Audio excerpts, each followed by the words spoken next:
Our guests today are the Glee Club. Welcome, West Point 1986 Glee Club members. Ted, how many people did you invite to this call? As many as I could dig up. I don't know what the final number was, but it was probably in 38. the I counted 30s. them. Yeah, yeah. We invited Wow. 38 people to the call, and we were able to get this great group here together. So this group represents the entire Glee Club, and other members of the Glee Club who want to come on the podcast and talk about their adventures are absolutely welcome. So this was really just a scheduling and timing issue more than that anyone is not invited. The entire Glee Club is invited. So I always get that preamble because every classmate is welcome to come on here and tell the story. Yeah, and it was a bit of a challenge, Pilaf, too, because people would be in the Glee Club in different years. Some did all three, some did two, some did one.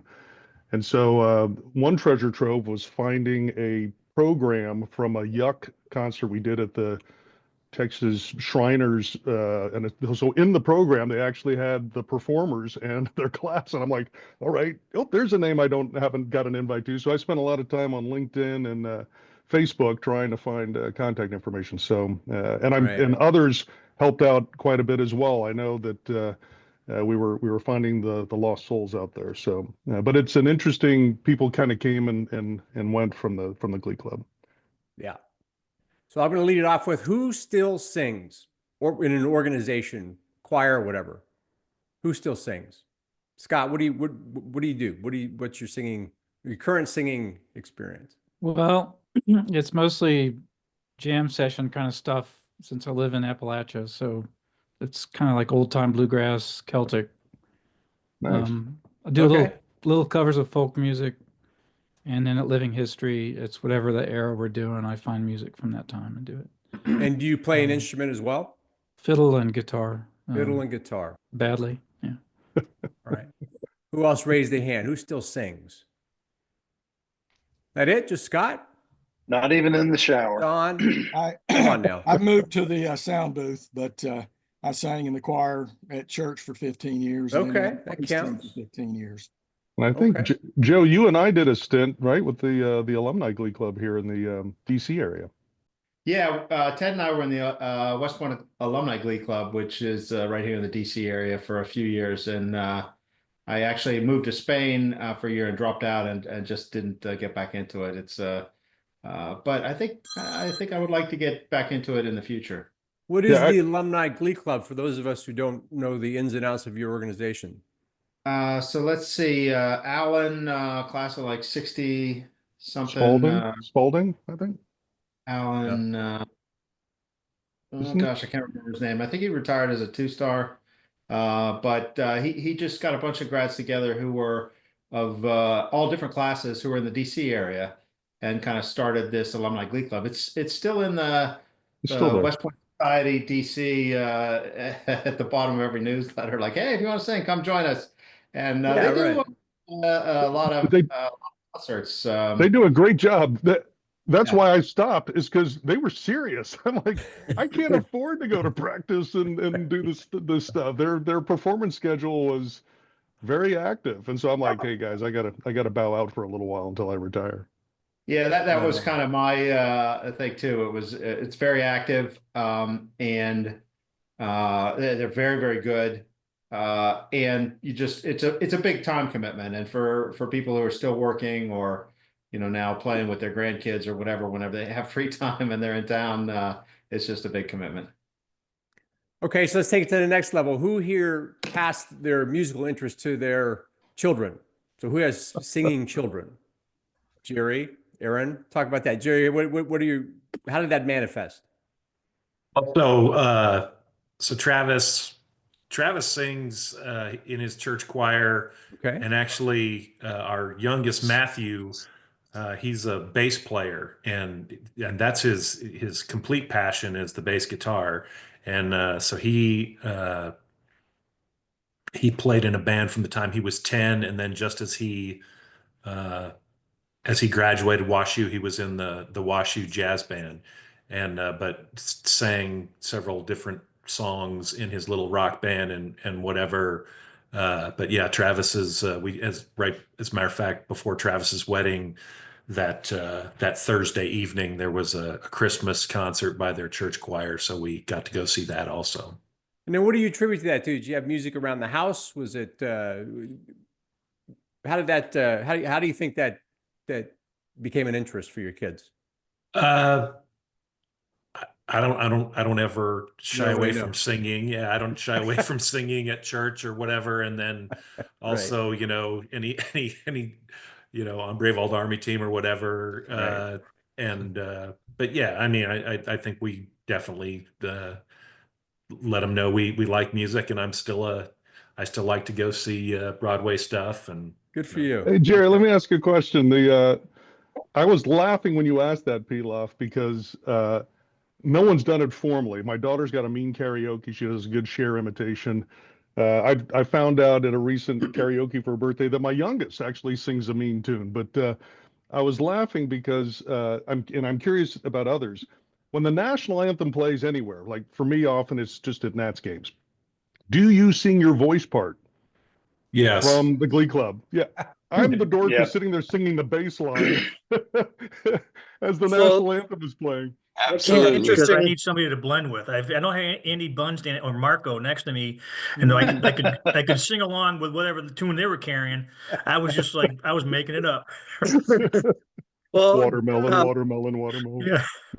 Ted, interesting you bring up about the national anthem because for a while now, you know, you feel like you're the only one at some event who's Know the words. singing. Well, not only just know the words, but singing Yeah. in America. And I did some bucket level things this past year plus. One was going to Madison Square Garden to a Rangers hockey game. And then a few months later, my son moved up to Boston. So we scored the last tickets in the very last row at the behind one of the everybody in both of those venues belted out almost like, you know, quite frankly, Canadians do when they're doing Sure. things. And yet you go to other venues and, you know, it's people almost look at you cross-eyed. And so even though you try to do that, I think, you know, culturally that's affected our kids is the No, I think Marco, you've wraparound set a to that. new you set a new standard for me. It's like to belt out a tune with the enthusiasm of a Canadian. I've never actually heard I've never actually heard that Canadians are that enthusiastic. Aaron, you raised your head about your kids have taken up the musical mantle. What's the story there? Well, I would say one of mine has. My daughter sings quite well. And so from an early age, she and I had an interest in Broadway musicals because I do have a lot of old cassette tapes and things of Les Mis or different musicals that I've gone to see on Broadway. And so she would sing to those. And then we started sort of a mother-daughter tradition of traveling to go see Broadway musicals, often in Columbus, Ohio or Detroit, nearby cities, and have like Great. mother-daughter weekends. And so she did end up joining choir and show choir for part of her middle school and high school. And then she's also a cross country runner, so that kind of took over. So she only did show choir for a little bit, but she still loves to sing. And I enjoyed like accidentally hearing her sometimes if she would start singing in another room in the house, and Right. I could sort of just creep up and stand outside in the hallway. And I've recorded her on my phone a couple times because it just was, you know, as a parent to hear your child making these beautiful sounds, Yeah. Right. you want to record that. So that's it. My son loves music, but he's not really a performer. He's more of a consumer. He always in high school he was kind of not necessarily ostracized, but maybe picked on a little bit by his friends because he listened to not necessarily contemporary music, but more like oldies, you know, classic rock. Yeah. Gee, I see a hand raised. GA, what do you say? Hi there. It's good to see everyone.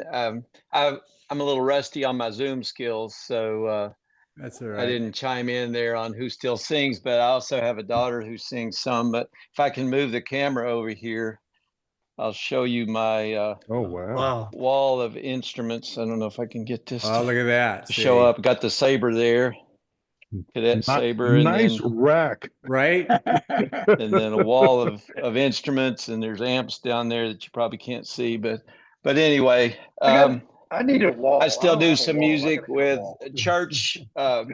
Sometimes I've been able to lead worship especially in my former church. And my daughter has led worship in our current church and still sings with the worship team. And I do sound more than anything, although there have been some special occasions where I've been able to play the banjo with our worship team at church, which is a little bit unique, a little bit different, but still enjoy music, and still end up singing parts in harmony. Oftentimes I have that bass voice, so I can't get up, into the Right. highs to sing with the normal tones for most typically recorded songs. So I end up singing the bass part oftentimes.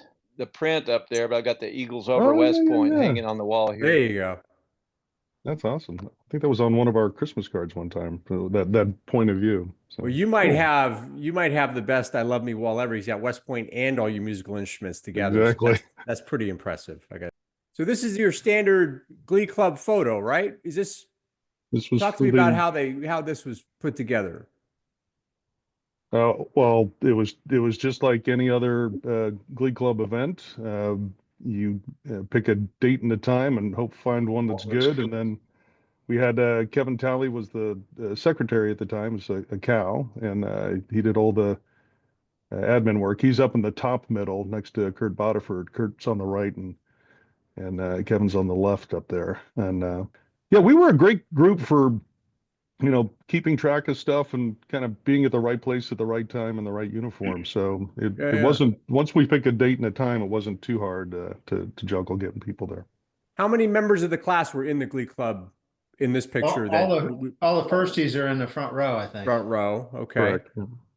So There's I might 24. about 24, and then we've got Wow. like 9 or 10 in here today. So we got a good representation. That's great. Screen. Yeah. So Rockefeller Center, it plays a big Yeah. role. Here's an article from 1985, December 9th, on you guys performing at Rockefeller Center at the tree lighting. Is that right? Correct. Yeah. Froze our Okay. butts off. Yeah, we met JoJo Talk Starbucks. about, because I think I have 2 years worth of performance data that Ted very helpfully gave me, and Rockefeller Center plays a part in both of them. What's the story there? What's the affinity there? I think it's close. Yeah, no, it was we just got invited down by the actual Rockefeller Center organization, and we sang Yeah. with was it Roberta Flack as an opera singer? No. Oh, that's not the right name. That's not the right name. Oh, JoJo Starbucks. Peters? Roberta Peters? Gator. Or Roberta Peters. Yes, Roberta Roberta Peters. Peters. Yep. and then what is it? Boys to Men or No, what New was- Edition. New Edition. New Thank you. edition. New Edition pushing around on a sled on the ice. Yeah, they were Nice. like 13 or some. I'm like, I cannot believe how much money these kids are making. And then, but we were up there in full dress gray over white and freezing our butts off because you were just white, standing if you there. recall, the white part's not that thick. Right. Right.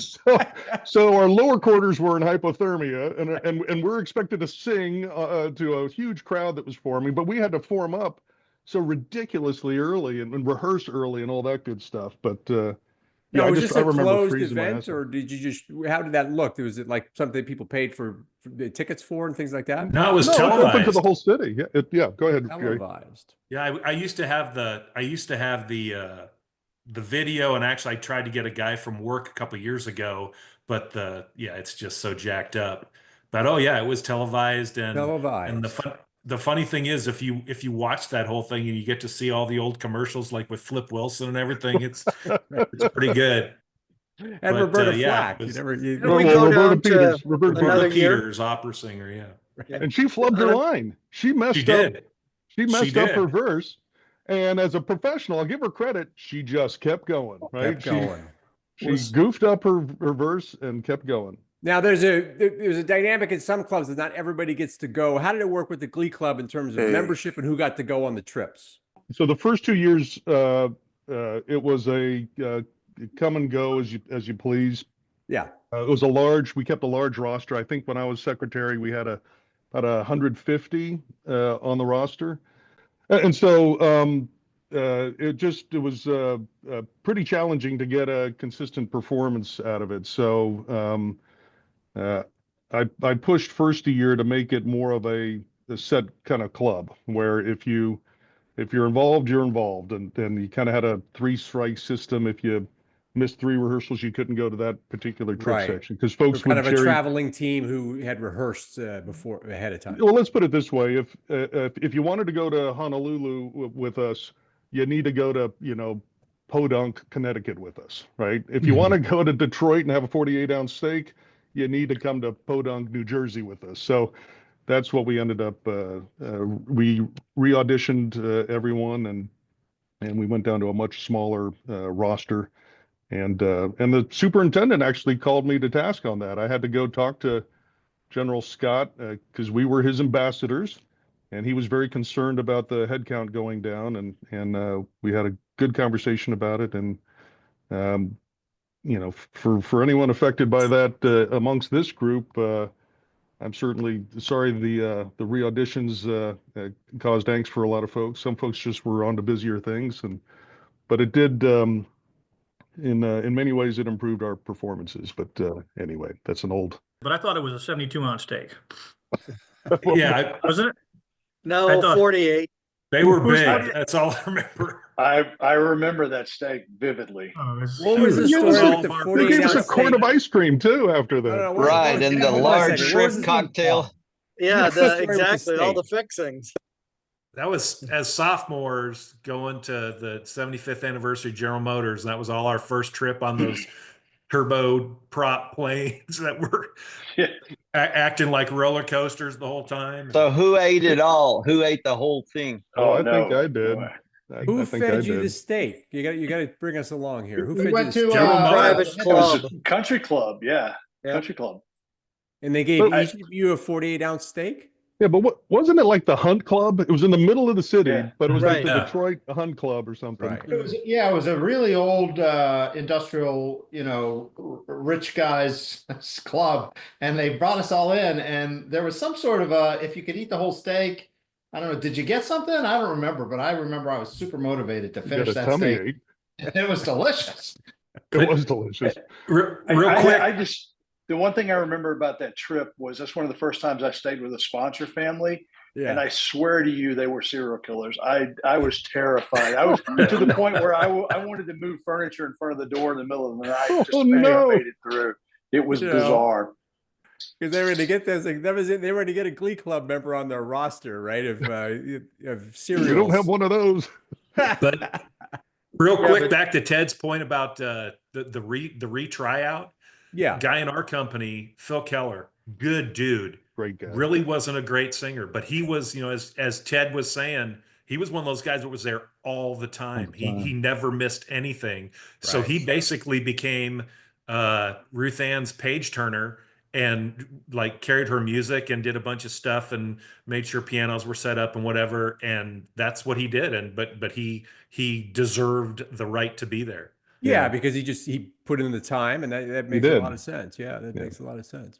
Well, a couple of things I'd like to bring up. One, back to New York. I think we performed at some live TV things at other venues. I recall being down at the Radio City Music Hall or something like that with, I want to say, Florence Henderson. Yep. And that was one. And we were out. in Scott Baio California. too. Yeah, we were out Holy in cow. California. We were out Boone, in Bob Hope. California. Scott Baio to- was a big deal back in the day. Come Yeah. on. Yeah. And we, And when we went out to Army Navy out in Pasadena, Yeah. there Yeah. were some things in LA that we did, and we met service members who were actors, Look at that. Gary's got a Amazing. picture of the what do you got Christina. there, Gary? Oh that's wow. awesome.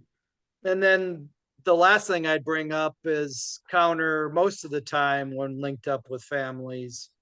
There was a few that I retained affiliation with for a very long time. Unfortunately, past now 40 years later, kind of Well, Mark, away, but you and I were co-sponsored by a family in California, and wasn't the daughter a USC cheerleader or something? yeah, And I remember you and me looking at each other going, oh my God, we've, unlike the serial killer one, we all felt like we had hit the jackpot with sponsor families.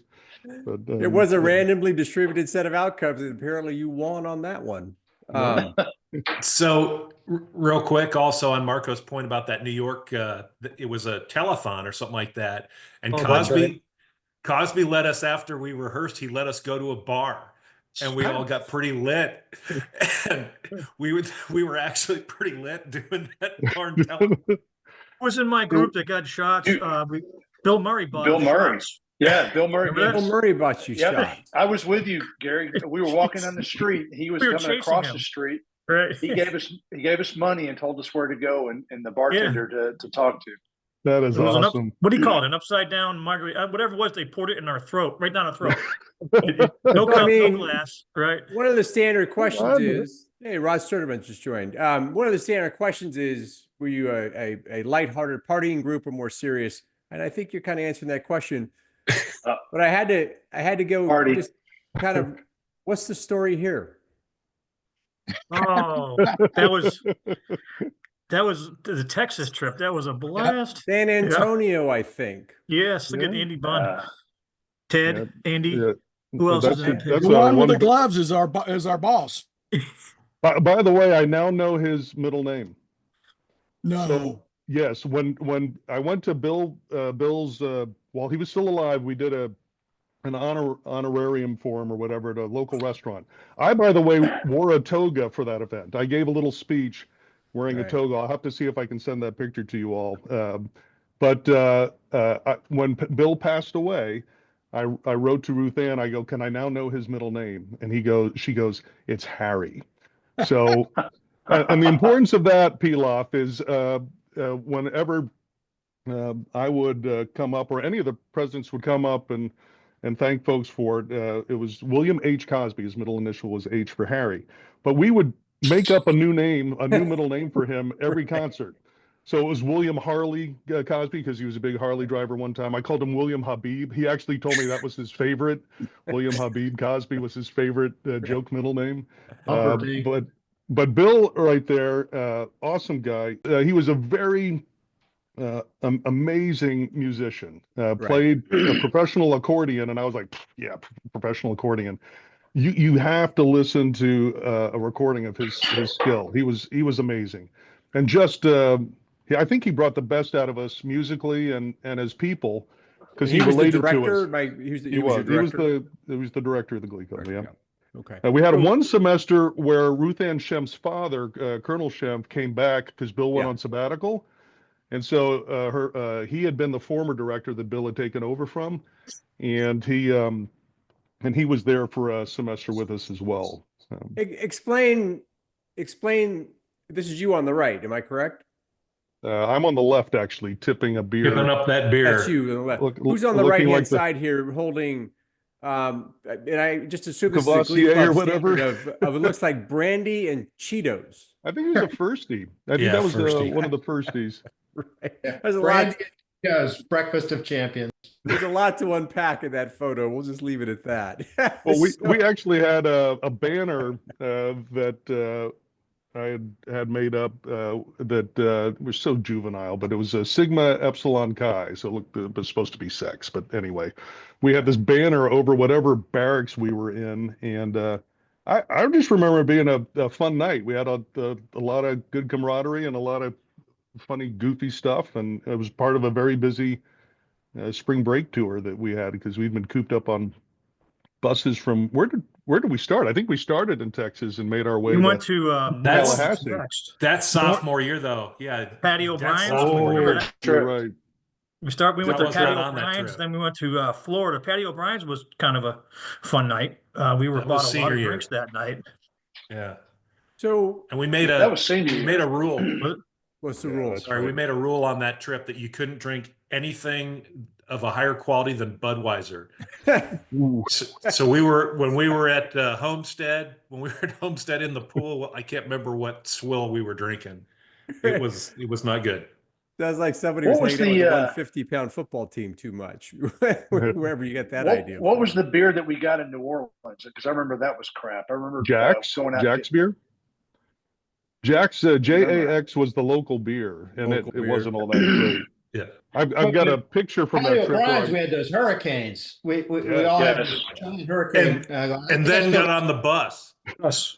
So At Jerry, night. I've got a very Drove blurry and picture drove. of you in O'Brien's courtyard. The flaming fountain isn't in the shot, but I'm like, is that Jerry in the background? So, a couple of Glee Clubbers up near the bar in the dark. I've got a Right. picture of us in the queue outside of Pat O'Brien's, and Yeah. You can have two hurricanes, and then you're going to get on a bus for an all-night bus ride. you sleep well. And we all do something with a hurricane involved once. Yes. Is We all that have the a trip hurricane where we story. went to Disney in Florida? What happened there? I'm not trying. No. I just remember us trying to sing at Disney and battling getting rained out because it was outdoors. No, that was Disneyland for Army That was Navy. California. Yes. Oh, is that when it Was was? that the poster you were Okay, showing? the memory's a That little was rusty miserable. there. Hey, I want So- to go back to Bill if I could. Yeah. Well, I guess it was yearling year. I was the stage manager. And what that meant was I was in charge of all the yearlings to go set up everything before the shows. Once you were an upperclassman, you didn't have to worry about it. Cal, you didn't have to worry about it. Bill was the most particular. Everything had to be perfect. And Bill had perfect pitch. So we were somewhere in New York City and we had a grand piano, not a baby grand, but the big honking grand. And we had to replace it because it was out of tune. He couldn't stand hearing, it was in tune to itself, but it was a, quarter step flat. He couldn't stand it. So we had to go get another. And of course, who's the one responsible for making sure all this happens? Me. And he was just lighting. Was the major in charge back then, Ted? Well, we always had a major somewhere in our OIC. Was he the platoon. chubby one? Wasn't he the guy then? Major Matt Field? Feld. Is that one Matt of your? Field? Yeah. Yes. Field? No. Well, he was. You Fit to never be know done. he'd been in the army. You'd think he was a, Yep. he Oh, was that Who was was that the Avery Air Force Fisher guy? Hall though? Was that Avery Fisher Hall? Because Bill would, if it was a local high school, he wouldn't get too upset. He knew there wouldn't be a spare piano, but I think there was a couple of performance venues where he wanted it to be just so Yes. because he knew the kind of the import of performing in one of those facilities. Yeah. So let's talk about that. You get up. So one of the things that those of us who were not didn't know about the Glee Club is you perform 50 performances a year. Is that, I saw that in one of the write-ups that Ted provided. That's Usually huge. every other week we Yeah. were That taking means off that- on a trip. If you were there for 4 years, you did 200 performances. Is that 150, 150 because you performances. couldn't be a plebe in the Glee Club. It was only the upper class years understand? Okay, so only upper class years, so that time- 150 potential. Yeah. at that time. Yes. How they take And- plebes. For your That's That's a an good- that's a astonishing good question, amount of though. How many activity, right? people did their plebe year in one of the chapel choirs? Because that was sort of the JV of the Glee Club. Did Yeah. everybody? Yeah. I got did. I got a story about that. Anybody who did it? Is there anybody on here that was not in a chapel choir? Oh, John. Yeah. Yeah, I've got a story about that too. I was not. Yeah, no, I I solely wanted to- did it for the trips, was- yearling and I was cow doing year. core squad soccer freshman year, so didn't have the time. Yeah, Okay. that makes sense. Bob White got me in the Glee Club and out at Fort, what was it, Camp Buckner? Mm. So I didn't sing in any choir. Camp Buckner, Bob, my big buddy from Dallas, walks up and says, "Hey, Amelia, you trying out for the Glee Club?" And I said, "No." He said, "You should try out. They go on trips every weekend. And I'm pretty sure they get dates every weekend." I said, "Where do I sign up?" And And that's the the rest of the secret story. about the Glee now Club. it can be Yeah. told. Was it true that you got dates every weekend? No. seemed like it. It certainly seemed like it. Was it in Texas where they lined us up like Yes. one of those matchup things where the girls were coming down these giant staircases on both sides and we were all queued up and they just assigned us. It was like a Aside- cotillion. It was like some kind of debutante Yeah, cotillion. I event. was- Yeah, That's yeah, not it was so like, bad. we were being Miss assigned Fort debutante. Bliss. Yeah, Fort Oh. Bliss. That was Mhm. pretty interesting. And then there was, as I recall, there were a lot of trading going on who got who. Yeah. Well, yeah. and Pilaf, maybe it's important or it's useful to talk about, a day in the life of a trip, how it kind of Yeah, unfolded. absolutely. Why don't you kick it But off? Well, that's let's my do the old day man's in the disease life this kicking way, because Marco brought it up. Yeah. I see on 14 October you went to Emmitsburg, Maryland to honor firefighters, right? So what would that performance look like in terms of a day in the life? The boss. Now this was if Ted sent me your itinerary, you basically had the 18th, 19th, 20th. You guys were roaring around doing a performance a day. It looked like. Yeah, well, So on I that can day, go if you off would, my recollection. Lunch would be over, and we'd be going to get our luggage and going to the buses and taking off on a Friday afternoon yeah. to some venue. And then when we got to the venue, usually there was a rehearsal, and after the rehearsal, we would oftentimes get sponsored by either a community or a school or a college, wherever we were performing, right?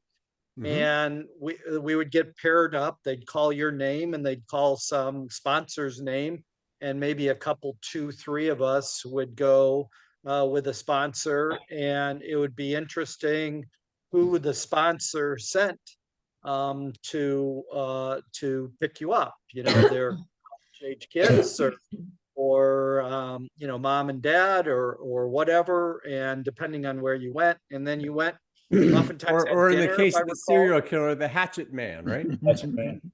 Oftentimes, if you have a call, if you'd have dinner and then you'd come back and they drop you off for the performance, Okay. and then there might be some reception or there might be some activity that you did, and it was up to you to then be back at the bus, be delivered to the bus the next morning by the sponsor family, so you could go on to a next venue and then kind of rinse and repeat on Saturday. And then Sunday morning you'd get up and you So get back was the to sponsor West process Point. random, or was there a little bit of the firsties had? How did that work? Or was it truly a random process where your sponsor you? A lot of times it was just organized by the Association of Graduates in the area, or the organizational sponsor. Like in GM's case, it was a lot of grads at General Motors, and we would get the number of sponsor families normally in advance back in the old paper days, right? And those were good days, weren't they? the secretary's job was to start doing a matchup. Hey, we've got 115 people on this strip section. I've got 50 sponsor families. This family can take 3. This family can take 2, and you're just playing a shell game. And then, So John, did you have to go early to get everything set up before the rehearsal, or were you literally As setting soon up as we around the got rehearsal? there, yep. As soon as we got there, everybody was pulling wires and setting up bleachers and getting everything set for the for the performance, and then we would have the practice. Okay. It's exciting. I got another sponsor story if you're ready for it. Sure. I don't know if you guys remember the concert at Picatinny Arsenal, but Aubrey Garner and I were staying with this family, and we decided that we were going to be the whiners. So every time they asked us a question like, what would you like for to drink for dinner? Oh, I don't know. Do you have any iced tea? And we kept that act going for the entire trip. And but that was I also remember from that trip they had a reception for us afterwards. And they must have had 90-cent beer, 90-cent drinks at this reception, because I remember waking up the next morning with a hangover and a pocket full of dimes. I remember interesting story from when we went to, I believe it was Worcester County, New York, and we were all standing around oogling. There were 2 young blonde-headed girls there that were really hot, and Derek Melberg and I were there with the Glee Club, and he's the one that got me in it, by the way. But everybody was waiting to see who was going to be picked to go home with them, and it ended up being Derek and me. And it turns out the one young blonde girl was only 15 years old, but she had driven her mom's car there to pick us up because she wanted to look more mature. And they were a wealthy family, had their own tennis court in the backyard. Her dad had his own plane. And the friend of hers that was a little bit older was the one I ended up going out with that evening. And I ended up bringing her back to West Point for a dance later. Wow, look at that. She was a model, actually. So that was that was an interesting trip. We got dibs. Since Marco laid out the whole how it all works, and then coming back to meet the bus, does anybody on this podcast have a story about missing the bus? Yeah. So not me, of We're course, set up. Sherry, but That was yeah, a no, setup. these were some great trips. And if you remember, we went to Boston once, and I can't remember if it was Babson College or where, but the host family wanted us to make a really good impression. They had a son that was in high school, and they wanted us to make good impression on the son and see if he would be interested in applying. And Howard Johnston was with us. So Hojo and I went out, and Hojo, when we went out, I said, okay, we'll be done around midnight or so. And so I called the family about midnight to come get us. And lo and behold, Hojo didn't show. So I go back with the family, and about 5:30 a.m. I think we had a bus leaving at 6:30 in the morning. And Hojo calls me and says, can you just bring my backpack and meet me at the bus stop? So we go to the bus, and Hojo was running late. And I can't remember if the bus took off and we had to go back and get him. But Hojo never made it home that night to the family, the sponsor family that we were trying to impress. There was some kind of security at Babson or whatever, and we're waiting, and these guys pull up and they go, "Are you Johnston and Corsi?" Wait a minute. How did I get thrown in that? How did you get thrown in it? Well, yeah, Hojo was a let's blast. say, Yeah, I you just would get in wanna- trouble, Pilaf. To answer your question, it was a trip section, and then we did formations. you And did get in so, trouble. yeah, you would. What's the story with this one here, Jerry? Yeah, this Ted asked about, I couldn't remember which random California trip this was, but it was just these very 80s girls that me and Ricky Schemmel were with.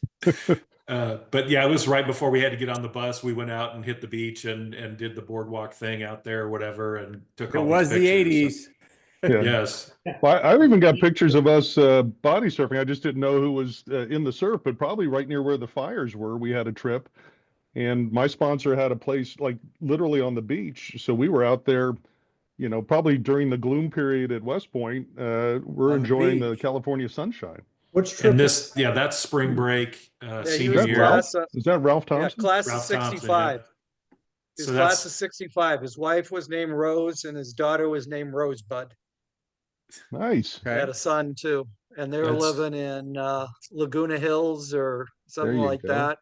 yeah. There you go. Just amazing place, and you go, your jaw drops at the just sheer accomplishment, because he served in Vietnam and got out and then started his own, I want to say, construction company or something like that. And so, some of these folks that we met, as I said, their stories stayed with me.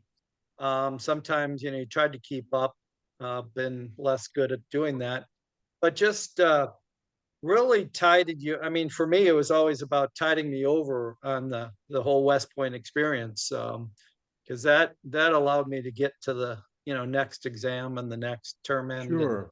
and the next thing. And so that's one of the things, with all the fun and everything. So Marco, I'm glad you brought that up, because I forgot. I have this letter opener from a sponsor, Lieutenant General Penny, looks like class of 10 or something, old grad. He was our sponsor on a trip, and I get this in the mail with a very nice letter thanking me for being his guest and for a great performance. And I've had this as my letter opener sitting on my desk for decades now because of his kindness, and a great example of tying the long gray line together with some of these sponsor families. Well, the Glee Club in general is a tremendous representative out in the community, because unlike the sports events that happen in certain places, you all are out at small towns. And I mean, if you look at your itinerary, you really put a lot of miles in. Was it a year-round thing, or did you have a season? Year round. Year-round. Year-round. Yeah, thing I'd like to point out is that Go ahead. it was truly fun to sing for people. They really appreciated us. And what I realized too, having really never been in a choir or singing before, but somehow held a tune for Bill, so he put me in the baritone section. Never singing with a group like that, I was like, this is really, really cool. And you could feel it when you'd sing. And, there were, 100 of us on stage, and it was moving, and we moved our audiences. And I specifically remember when we sang the Battle Hymn of the Republic, Oh, I sure. couldn't make eye contact with people because I was getting so emotional singing it, and then I'd see them get emotional, and I'd have to look, at the lights because it was so moving, so inspirational, and so fun to do with this group of people. It was a blast. It was a blast. Good for you guys. No, Yeah, I said that. I Bill said that really- same thing on my little one-on-one with Pilaf, which I recommend you all do.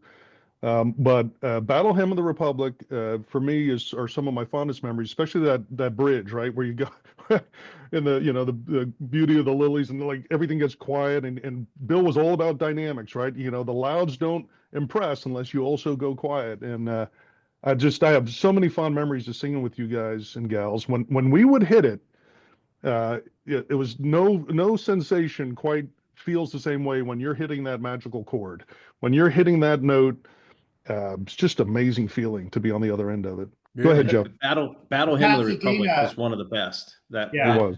I heard it this week at Jimmy Carter's funeral with Morehouse College, and I put us up toe to toe with anybody. The way Kaz directed that song was it was intense. Does anyone have a recording of us singing Men of Harlech? Oh, that was a good one too. Because I keep searching for that song, and I never find the version of it that we sang. And that was You're right. amazing. There is another version of it, but no, I don't have a recording of it. Although I think I've got the sheet music from it from the Alumni Glee Club. Let me see if I can find at least the sheet music. We can find out what arrangement it is. Go ahead, Joe. You were going to say something.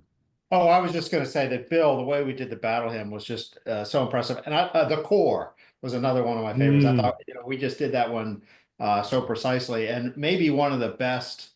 We sounded really great when we did that concert with Bob Hope, and the Naval Academy midshipmen were there, and it was they were pretty good too. Not as good as us, but we covered all of their mistakes, and the setting was wonderful. The acoustics were beautiful, and we just belted it out. We killed it. Do you remember I recounted this on my own memory is the curtains closed, and we were so thrilled with ourselves because I can remember Bill just going, "Oh my God, you guys are," he's facing us and making all these faces to get us, to sing a certain way.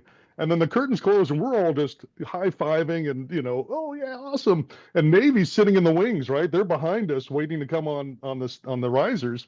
And then the curtains open back up, and the whole audience is clapping, and there's General Scott up in the front, clapping for us. That was one of my fondest memories, actually. Yeah. Do you remember? Were You remember who we came and shook our dueling? hands after that? Do I remember what, John? Who shook our hands after that performance? No.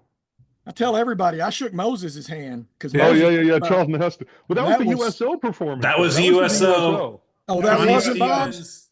Connie Stevens and her daughter were singing, and we're all standing there, and all of a sudden you feel this arm on your shoulder, and it's like, hey, you guys did a really great job. And you turn around, it's like, hi, I'm Chuck Heston. You're like, holy crap. Do you know the story behind? I met him at the bar. I'm double fisted with drinks, and Charleston Heston comes up to shake my hand because I turn and he's standing right there, and I'm like, and he's got his hand out, and I'm like, okay, drink down, Ben-Hur, thank you, and I go, well, hey, if you've got some time, I'd like you to tell it to everyone. We're in the back around the tables. He goes, sure, let me get my drink. So he gets his drink, and the two of us walk in. And to his credit, I thought he was only going to go to one table. He went to every table and every cadet and shook our hands. He was amazing. That's great.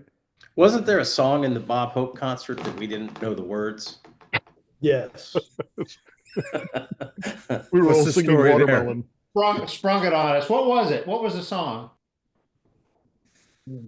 Oh, and by the way, Pilaf, we didn't do sheet music. We performed off memory. It was the Bob Hope theme song. Remember, Thanks for the memory.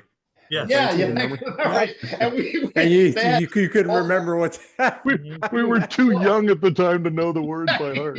But back to that thing with the Naval Academy, I think weren't the curtains closing or something like that, and then they were on and we were on and we were doing the crab thing while they were singing, and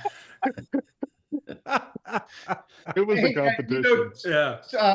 yeah. speaking of memories of some of these concerts, we did one at some sort of a neuro doctors convention or something like that. Remember? And they were just, it was like all you could drink. It was this huge convention, and we sang there, and they were just, it was just, I just remember, I was like, how did these guys have any neurons after drinking all? Yeah. Where was that? I think that was at the out west. Was that in Arizona? That might have been one of those Might have trips. been. I don't remember. I just remember it was some event where there was a. You guys lot remember of- coming back from San Diego and having the ice storm got us diverted to New Was it Hampshire? Pease? Yeah. Yeah, Pease. We got snowed in at was it Pease Air Force Base or Yeah. whatever it was. Yeah, 3 days. And the The first place second got of barracks. used, Yeah, I think, Pilaf. right? Cool thing about that story is we had two KC-135s, Yeah. and there was extra room, and they were going to open it up to everybody. And I went to Ted and I was like, Ted, that's ridiculous. It's like, we're the ones who've done this. It's like we should be able to invite someone to be able to come to this thing. So Bill Carney actually went, and that was the first time I actually played golf was out there, and it wasn't very good. But yeah, we were able to bring people that from classmates and Yeah, stuff. yeah. And then coming back, we Yeah, had it's- at Pease Air Force Base drinking beer, waiting to get back to. You wear an invitation work. from the Glee Club because you get up at an Air Force base. Yeah. Rod Sternman, we the- haven't heard from you. Where are you living now? Take yourself off mute there. There you go. Yeah, I'm in Waco, Texas. Waco, Texas. And then what brought you to the Glee Club? Tell us a little bit about your story there.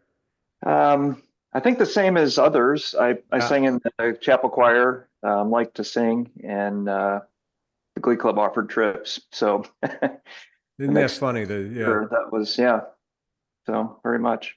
So when they basically auditioned us as new cadets, how many people actually were found that way that ended up in the Glee Club?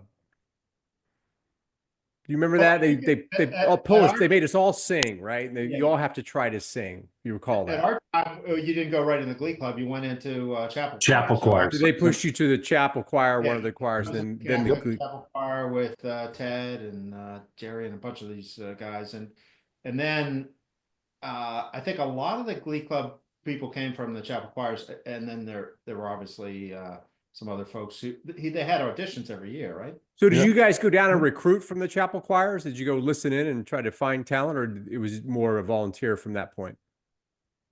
I think most of the recruiting happened. The chapel choirs all knew about the Glee Club, so Right. there was nothing preventing them from auditioning and coming on over. It was like the Bob White story we just had, where someone turns to you and go, "Hey, I'm going on these trips. I'd like my buddy to be on these trips.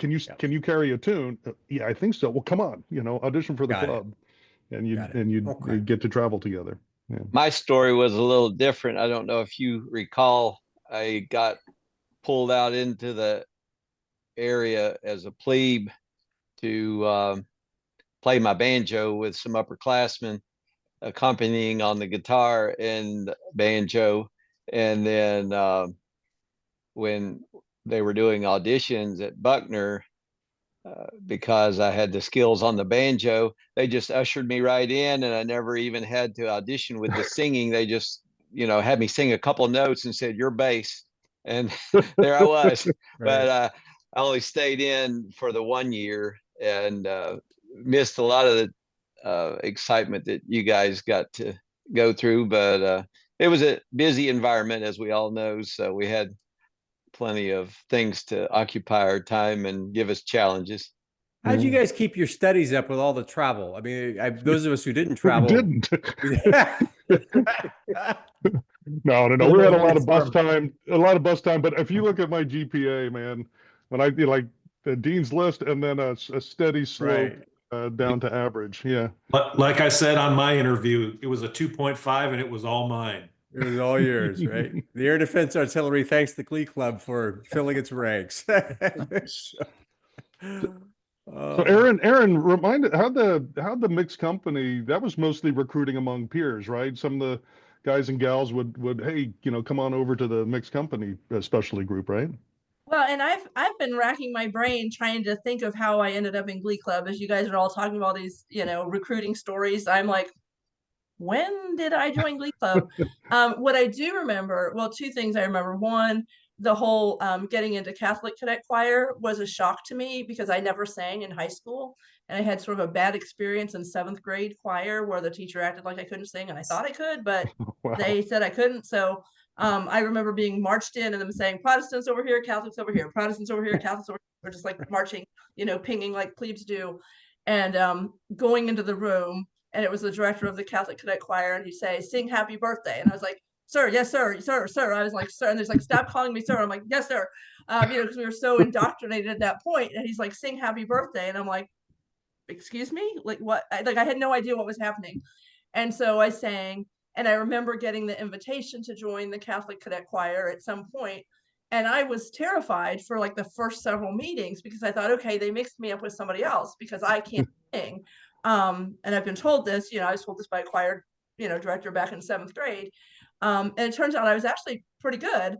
So before long, I was singing solos in the Catholic cadet choir. We went to Disney World and I was singing, solos and things. And so somewhere along the line, I ended up in the headliners.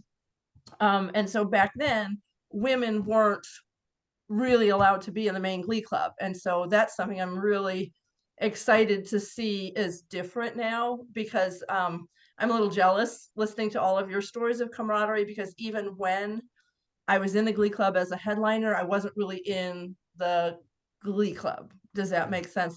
But I still enjoyed it. I remember going to Hawaii and I was happy to be a part of that, but I don't really remember how it happened. Like, I don't know if somebody invited me. Like, I didn't even know the headliners existed, and somehow I ended up in the headliners. So was it the Does that make headline? sense? I thought it was mixed company was what we called that. Headliners was a different specialty group, wasn't Yeah. it? Weren't you in headliners? I was, but I didn't go on the Hawaii trip. So I'm wondering, Aaron, if like Al Shellhorn or someone reached out to you.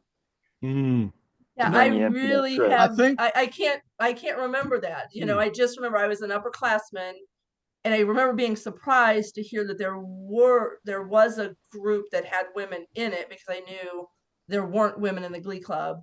Yeah, we didn't And I have do women remember in. also whenever we sang the core or any of those songs, we were expected to lower our voices. And of course, I'm a soprano, so I was trying to sing like a guy all the time. So that's my memory. I've been listening to you guys talk about these trips you went on, and I'm thinking, I don't remember that. I don't remember that. So I don't know if we just didn't go on those trips or whether I just don't remember them. Does that make sense? all right. Yeah. I think I have some background on that. Ruth Ann is the one that started mixed company. Okay. Before her, the headliners had been a mixed group, but then Al and Mark von Herringen, they were the headliners afterwards. It was a kind of a folksy group. Jim Hradecki, me. Yep. Yeah. Yeah. Fred Choi. And they were really good. I love their Yeah, Seven yeah. Bridges Road. Used to make me mad that I couldn't sing with them. But I was in mixed company for the whole time. And no, Aaron, we didn't go to, or that group didn't go to all of our trips, but all of the big ones we went to. So I can remember the twins. There were twin girls that sang with us. Tracy Miller and Tara Miller. Tara The Miller, Millers, yeah. yeah. I remember them singing with us, and I remember I can't remember if it was our classmate or not, but one of our buddies got sunburnt so badly down in Hawaii that he couldn't perform, and that's when we all learned you're going to get an Article 15 if you get sunburnt. So I Damage remember yourself. that well. How can you get so sunburned you can't perform? You just could put his uniform on? He had Basically. blisters like this size blisters on his back. And Because we had a couple of days, I want to say, that we were out on our own. Yep. I believe when we were in Hawaii. If I don't Yeah. remember, Nunama but if I Bay. remember correctly. They were all scuba diving or whatever in the bay. Mhm. And if you just had a mask and were doing the snorkeling in the bay, you know, yeah, raise your hand if you got burned. Yeah. You guys remember what we had to try out with? What? The national anthem, the hardest song there is to sing. Oh. Yeah. Because And it that's- covers so remember many going octaves, to- right? Because it's so, yeah. And Bill, as smart as he was, could take that and tell you what part to sing. Yeah. You know, But yeah, right. Because I must have caught him on a good day. I went to some activities hall at Buckner. Yep. He had a piano and he played like 4 notes in sequence, and he would say, "Hum that back to me," and I hummed it back, and he said, "You're a baritone." I was like, that was the easiest tryout ever, and it was great. Somebody mentioned this earlier. I know I sang bass, baritone, and second tenor. So he moved me around wherever he needed me, which probably tells you what he thought about my singing. Yeah, that was me. I sang bass, baritone, and first tenor because I could sing falsetto. Oh, Well, let's go around the group. This is great. Let's GA, what did you sing? I sang bass, and just a related point there, talking about the headliners. I remember you playing the guitar and being concerned what the audience was going to think when you performed the more progressive song, Love the One You're With. Don't know if you remember that. It's a little bit off topic there, but I thought that was kind of interesting to remember. Love the One You're With was a lifestyle that we used to live back then. Rod, what did you sing? Second tenor. Second tenor. Okay. And Aaron, you tried to sing. I was actually soprano, but yeah, when we sang you like were saying, right? You know, military songs, we had to lower it. Yeah. So that And was Gary, really the challenge. I didn't hit all the notes. Gary, you were a baritone. You were saying It's baritone, but I actually was whatever they were singing next to me. That's what I was singing. Right. Okay. That's how I did it. And Pat, you were a utility man. You were saying. Yeah, I sang more second tenor than anything, but I did a little bit of everything.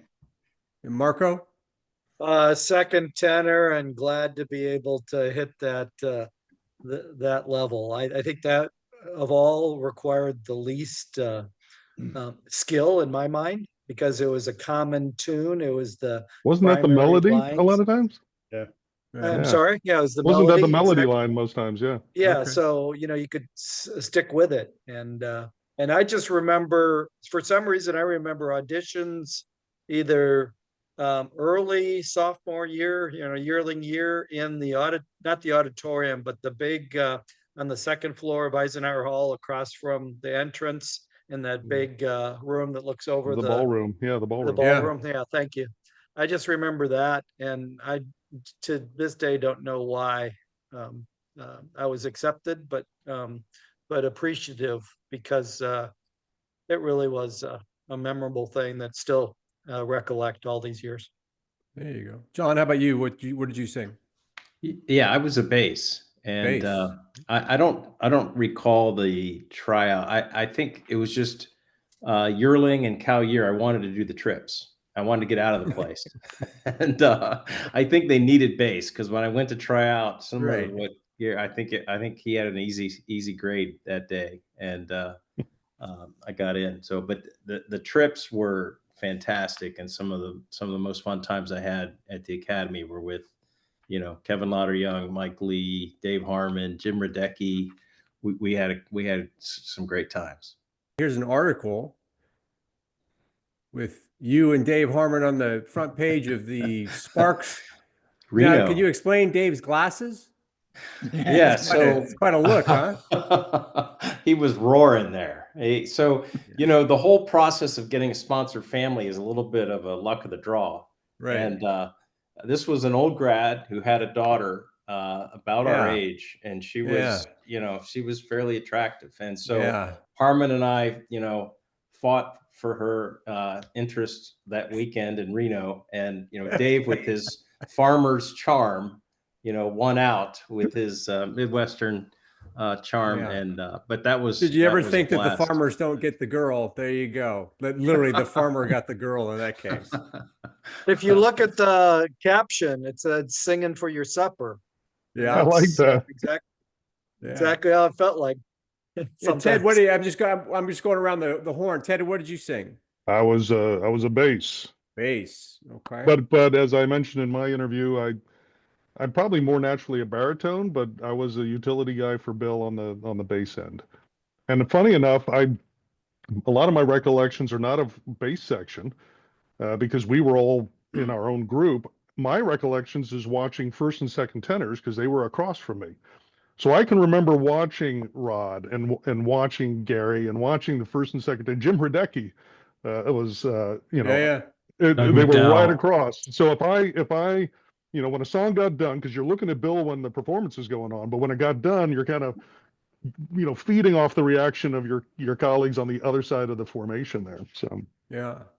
Jerry, how about you? As a baritone and Baritone. concert choir, swing choir in high school, and obviously choir. That's what I want to do. And going to the Glee Club was something that I knew I wanted to do after seeing the Bob Hope, Marie Osmond, Brooke Shields special way back when. So as So I you came knew, in, I but knew I you wanted knew to on the do the way Glee into the Club. academy that you eventually wanted to get to the Glee Club. Yes. Good for you. Yeah. Scott Womack, how about you? I was a bass. You were a Makes bass. Johnny Cash covers easy. yes, it does. My career with Glee Club was brief because I lost the battle to the dean my yearling year, and then by the time George Loesch and I were roommates as cows, we decided the quickest way to graduate was to sleep as much as we could. So I just kind of dropped out of everything, and George and I taped blankets over our windows and just slept. And And did it barely work? stayed ahead of the. Well, it worked. I mean, There's no way you could tell, right? I 'Cause you didn't graduated in 2 years. I mean, The only way to know is you'd have to go back and redo it and not sleep, and there's no way I'm doing that. nope, man. So that actually brings up that we're going through all the voice parts. Aaron, I think part of what I find interesting now is really what the academies are doing is chorale music. It's chorale music because you got the sopranos, you got the altos. The music we were singing was tenor, baritone bass, TT, BB. All the music was written that way.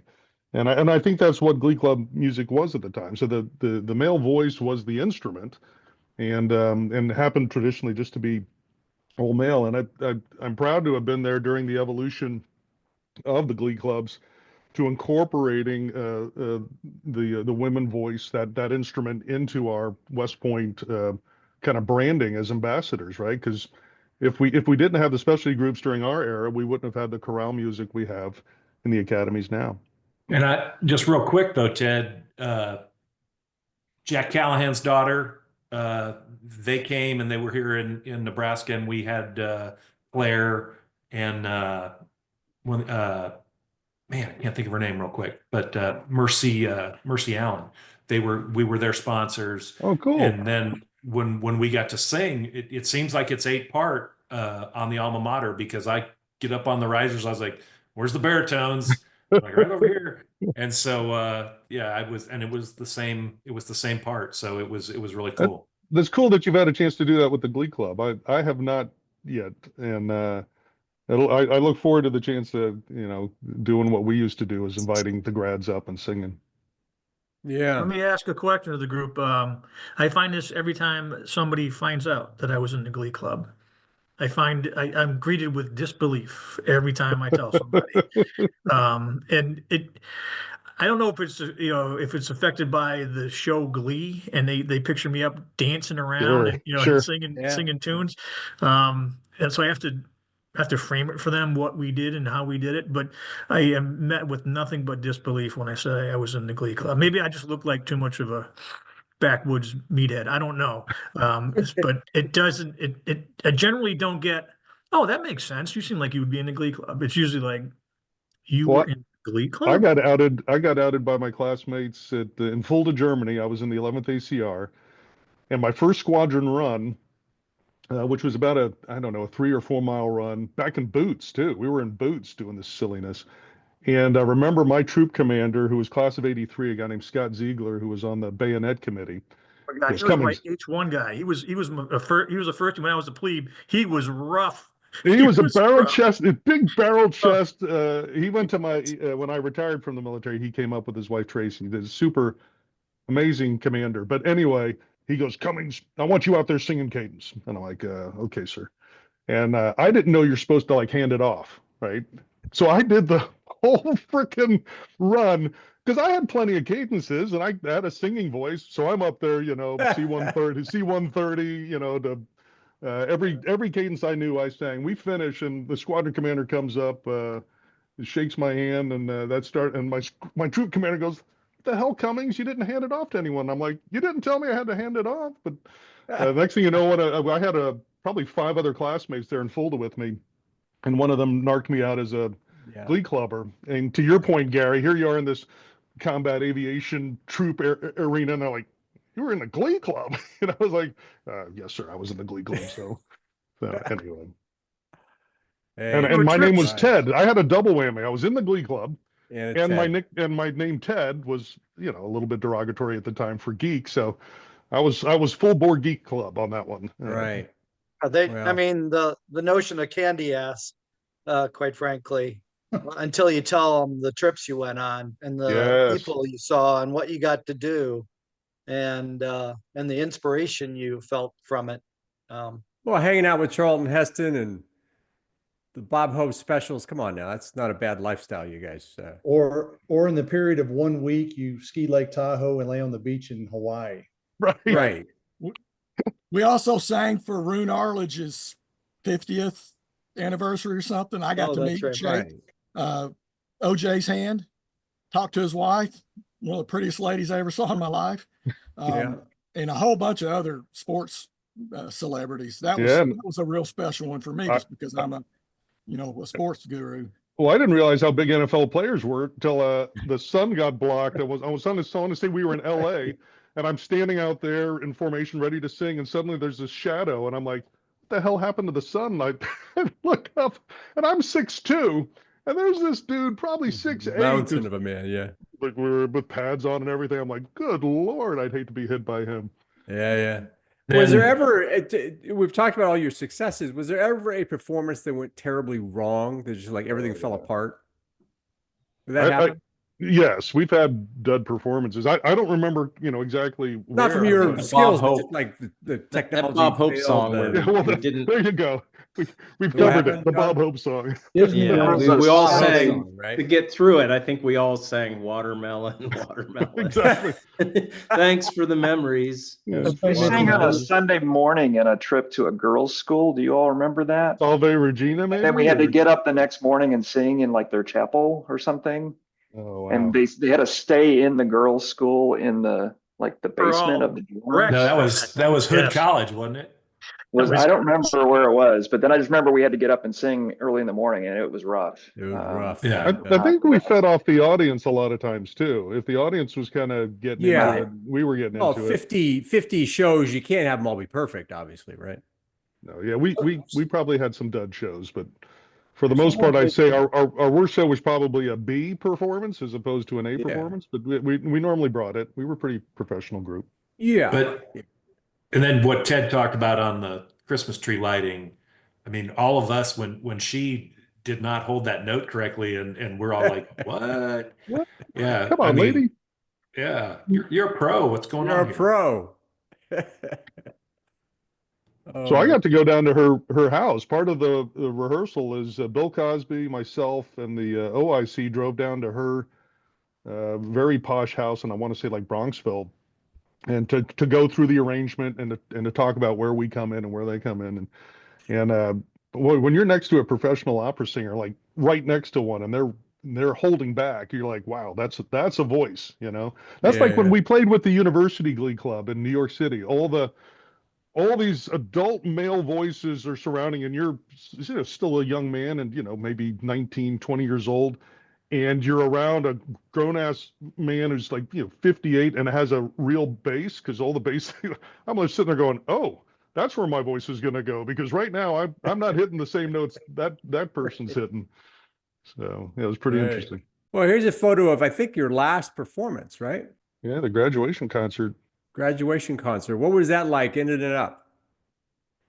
Well, I'll say administratively real quick, and then everyone else can chime in. But we took a big risk because this was the first time this performance was done outside in years.